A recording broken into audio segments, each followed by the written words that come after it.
Hello guys, how are you? I'm Hardeep Singh. Welcome back to your own YouTube channel.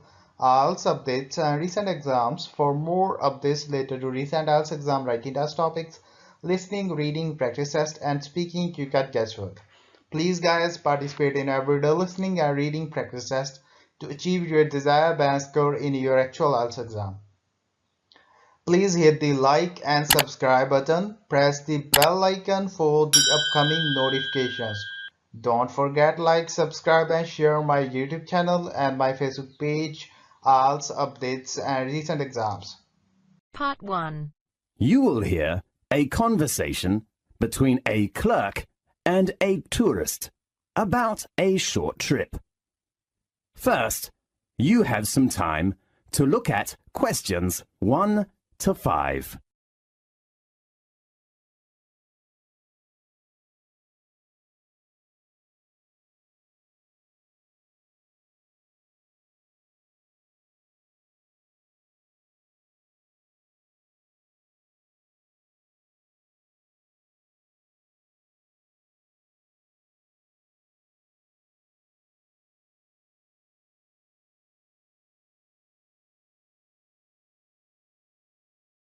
Good morning, wonderful travel agency. How can I help you? Good morning. I'd like to know about the information about your short trip. What's the name of the trip? Magic One Day. Right. Could you introduce me to the tour? Of course, and we will give you a 5% discount if you book the latest trip. Fine. When is the next one going? We have a trip every Saturday, which usually departs at 8 o'clock in the morning. And when will we come back? About 6 o'clock in the afternoon. Fine. How about the type of transportation? We like to keep our tours small, so we offer a coach or a minibus. That's great. So how many tourists are there in one group? Usually we take about 15 to 20 tourists, but you know it is peak time now, so the number is up to 25 tourists. Well, that sounds good. So how much is the tour price? As I said, I will give you a 5% discount, so the cost is £18 for each person. Great. Does it include lunch? No, but the guide fee has been included. Do I need to book a seat? Yes, at peak season, in order to ensure your position, seat reservation is needed, so the tourist has to reserve a seat at least 2 days before leaving. Now, look at questions 6 to 10.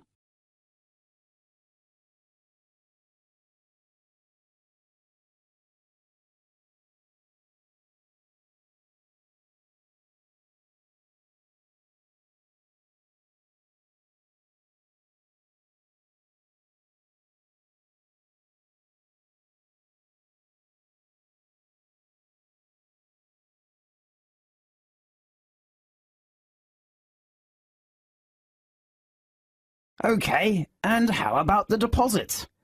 You don't need to pay any fees in advance. Fine. How about payment? Cash or credit card? Because we collect money just before departing, the only payment we accept is cash. Fine. I see. That's okay. And let me confirm you with your customer reference number. Fine. That is FC864. Right, I'll write it down. How about other things do you want to know? Yes. I'd like to know what attractions we will visit during the tour. Well, let me check the time schedule. We will start at 8 o'clock and will arrive at Edinburgh about 10 o'clock. The first resort we will visit is Old Castles, the most famous Scottish castles. It is the home of the Scottish crown jewels, the oldest royal regalia in Britain. Well, may I take photos? Of course. I heard that the City Hall is a good place. Will we go there? The next tour does not include that place. Okay. and then we will go on to St. Giles's Cathedral, with 1,000 years of history. It is renowned for its stained glass, regal organ and beautiful thistle chapel. Great. Is it near to the zoo? Yes, after lunch you will visit Royal Palace. It is a good place to know about royal family's life, but it has a rule with no photo. Right. But you can pick some souvenirs in the local handicraft shops close to the palace. Great. And about 4 o'clock we will get to the Seabird Centre. Do you mean the aquarium? No, they are different places. Okay. Does it have an animal performance? Sure, you can appreciate the play of dolphin and sea lion. It sounds good. About 6 o'clock we will return. If you need other information, please read our tour booklet. Fine. Thank you very much. You're welcome. Goodbye. Goodbye. That is the end of part 1. You now have half a minute to check your answers.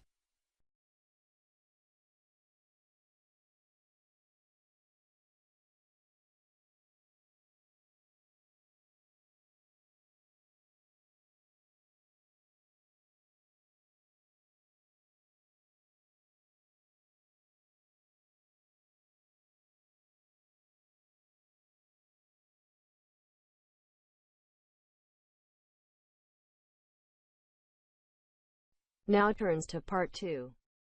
You'll hear a conversation between a doctor and a student.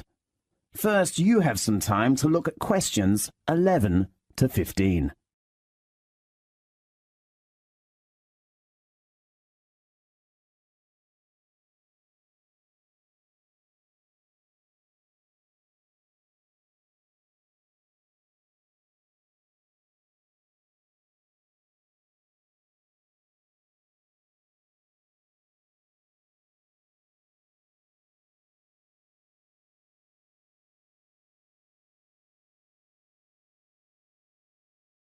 Good afternoon, Doctor.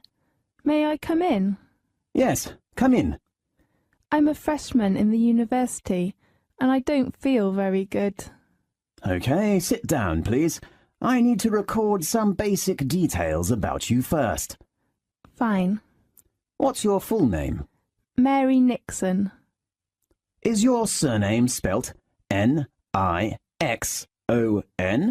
That's right. Well, Mary, what's your major? I'm studying art. A good choice. Tell me your registered number. Registered number? Sorry, I'm not sure. Maybe... Did you bring your union card or library card? Yes, I brought it. Okay, well, tell me the number on your card. It is MN0918.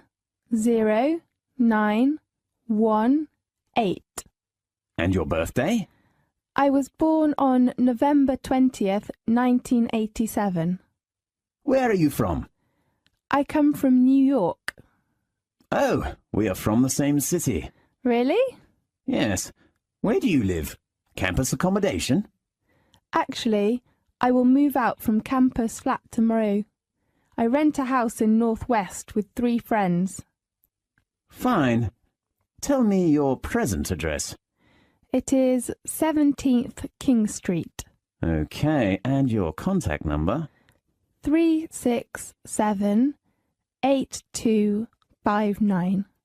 Right, now let's get some of your medical background. Okay. Have you ever had any serious illnesses or accidents? I got gastritis when I was in middle school. Did you have an operation? No, I just took medicine and had some injections. Anything else? No, nothing. Now, look at questions 16 to 20.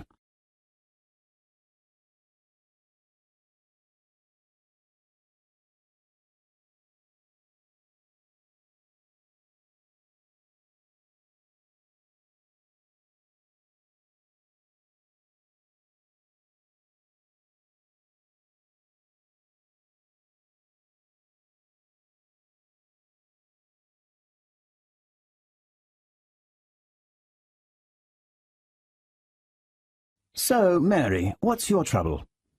Well, recently I've been having some trouble with my head and eyes and nose. Oh, no. I think I've got a terrible flu. Maybe or maybe not. Describe your problem specifically. Okay. Since last week I've been sneezing, and sometimes I can't stop, and even later I begin to feel dizzy. Do you get a fever? No. Did you attend any unusual activities during the last week? Let me think. No, nothing special. Yeah, I had camping last Monday. To where? Eastern Mountain. You know there are lots of beautiful flowers. We took many photos there. So your illness has lasted for 1 week? Yes, but sometimes I'm fine. I don't know why. Do you have any allergies? I remember I got allergic to mango when I was a child, but now I'm fine. How about flowers? I mean, pollen. You mean I'm allergic to pollen? Yes. What should I do? I suggest you take some medicine first and drink more water. Okay. And then, if your symptoms are getting worse, I suggest you go to a hospital to check. Okay, thank you very much. I hope you will recover soon. Thanks. Goodbye. Goodbye.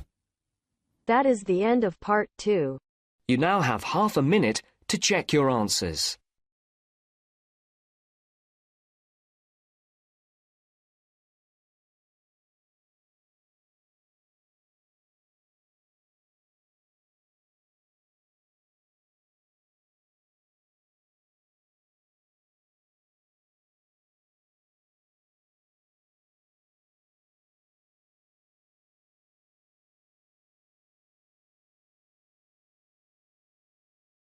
Now turns to part 3. You will hear a conversation between a science tutor and 2 first-year students who are being given some practical tips for conducting experiments. First, you have some time to look at questions 21 to 25.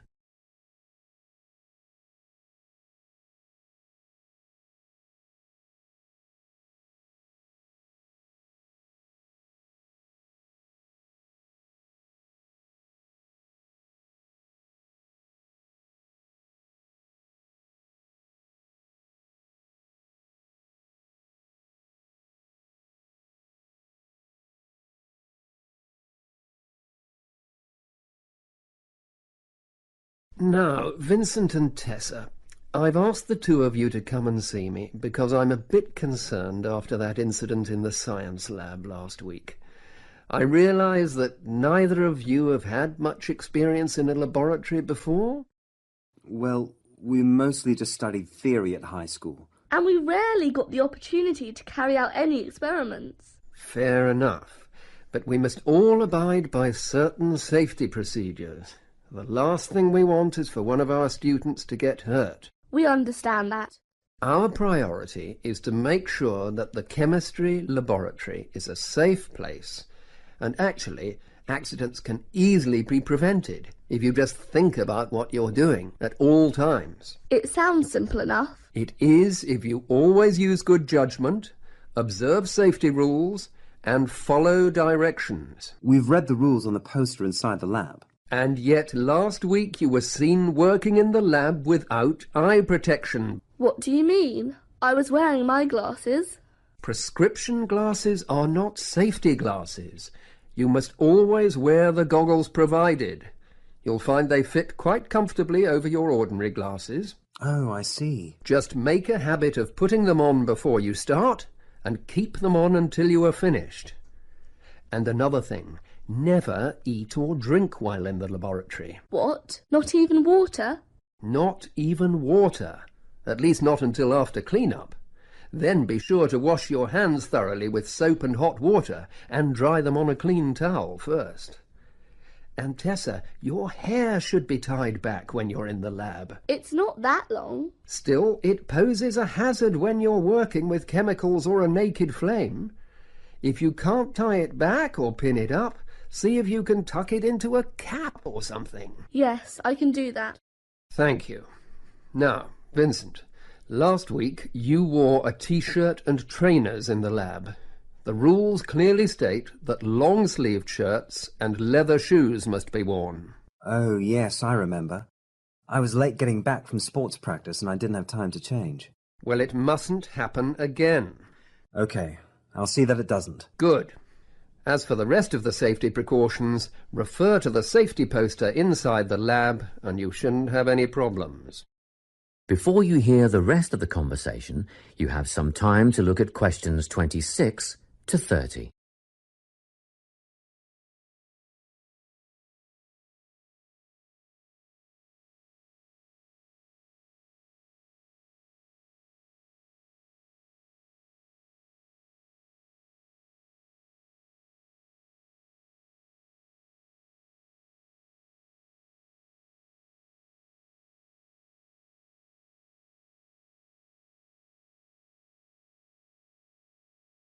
Now, before you go, a word about record keeping. Oh, good. I was going to ask you about that. What's the best way to keep track of what we're doing in the lab? Well, obviously all your observations should be written down. I know you think you won't forget stuff and you'll be able to recall it later, but generally this turns out not to be the case. Written data, however, are a permanent record, and you must be thorough.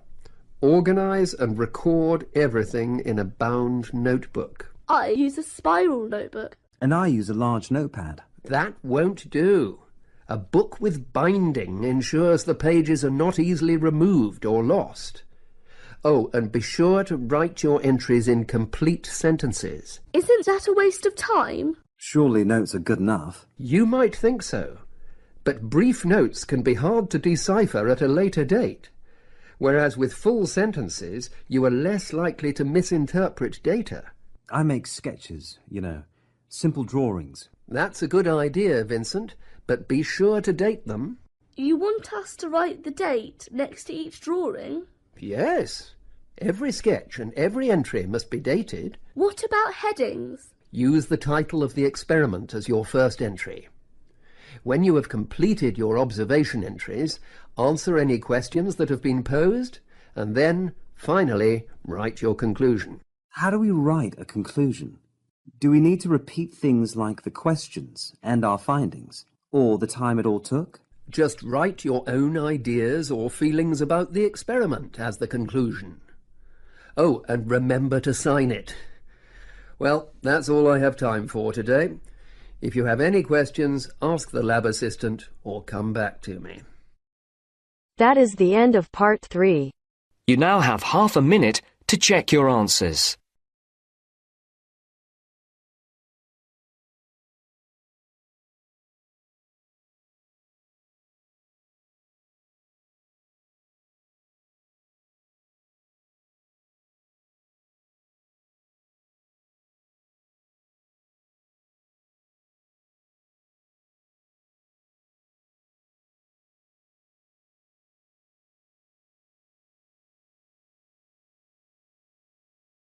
Now turns to part 4.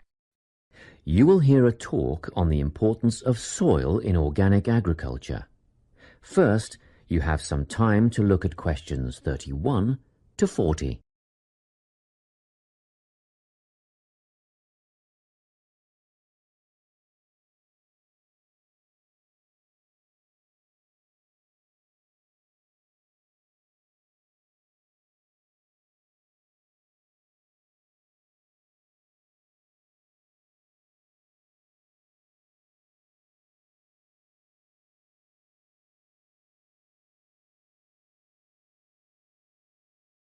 Welcome to this talk on soil science and organic farming. Dirt, soil, earth, loam, mud or dust, it doesn't matter what you call it, is of primary importance in the production of food and other crops. Most people think of it just as a substrate or medium in which plants grow, but it's more than that. It's actually a living entity. Or it should be if it's healthy, and human health is affected by the health of the soil. Healthy, living soil is literally crawling with life. There are the obvious earthworms, which burrow in the soil and help to aerate and improve it, beetles and other hard-backed insects, and various invertebrates like centipedes. Then there are fungi and bacteria, also living forms. Healthy soil needs food, air, and water to help plants grow. And the more nutrients in plants, the more available for humans and livestock. It stands to reason, therefore, that plants grown in poor soil will have few nutrients to pass on to the consumer, whose well-being will be worse off over the long term.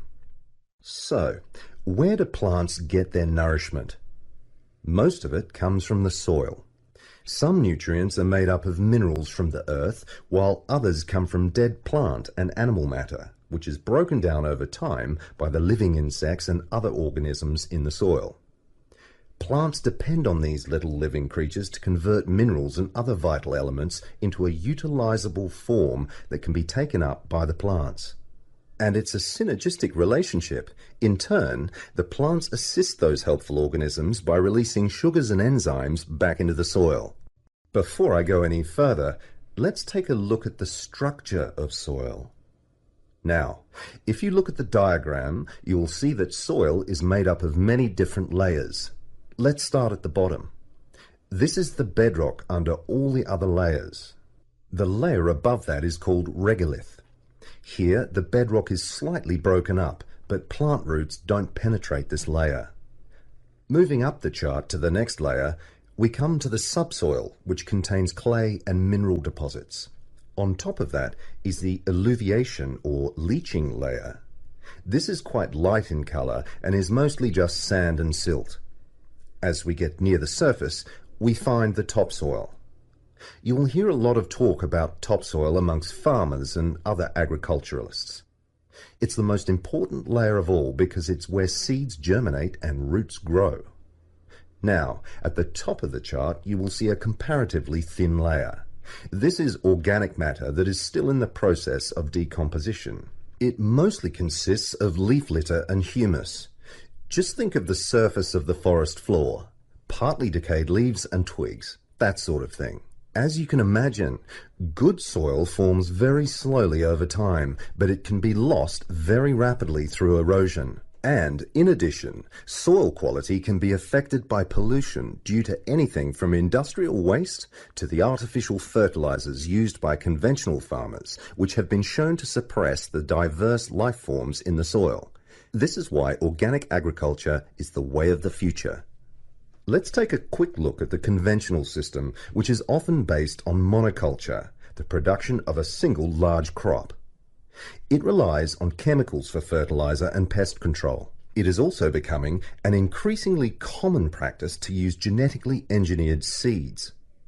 And more chemicals are used to control insects and fungi, which attack crops in storage and during transportation. Also, did you know that there is no requirement for conventional growers to maintain records of their production practices? Organic growers, on the other hand, choose the most environmentally friendly options for dealing with pests and disease problems, working towards prevention in the first place. Some of the strategies they employ include alternating the crops grown in each field, as opposed to monocropping. Because different plants add different nutrients to the soil, by rotating crops, the soil is naturally replenished. This can do away with the need for pesticides, because the problem insects' life cycles are naturally interrupted. Surrounding crops with green waste can not only conserve moisture in the soil, but it can prevent weeds from springing up, and it also feeds the beneficial microorganisms. When it's ploughed under, it feeds the soil by building more organic matter. Organic farmers often release beneficial insects as predators, which precludes the need for artificial pesticides. Animal manure, combined with green waste materials, correctly composted to kill pathogens and weed seeds, fertilizes the soil in a way that encourages life rather than suppressing it. And, by the way, use of manure in organic farming is highly regulated. In fact, all agricultural inputs are evaluated for their long-term effects on the environment, regardless of whether they are synthetic or natural. To sum up, organic farming is the only sustainable way of feeding the people on this planet, and keeping both the planet and the people in good health. That is the end of part 4. You now have half a minute to check your answers. So guys, don't forget like, subscribe and share my YouTube channel and my Facebook page, IELTS updates and recent exams. For more updates related to recent IELTS exam writing test topics, listening, reading, practice test and speaking, you got guesswork. Please guys, participate in everyday new IELTS listening and reading practice tests to achieve your desired band score in your actual IELTS exam. For more IELTS material, visit my official website www.ieltsupdatesandrecentexams.com. The link is given below in the description. If you need PDF files of latest IELTS material, then please join my Telegram channel. So guys, please write your score below the comment section. Again, thanks for listening. God bless you all guys. Stay tuned, stay safe.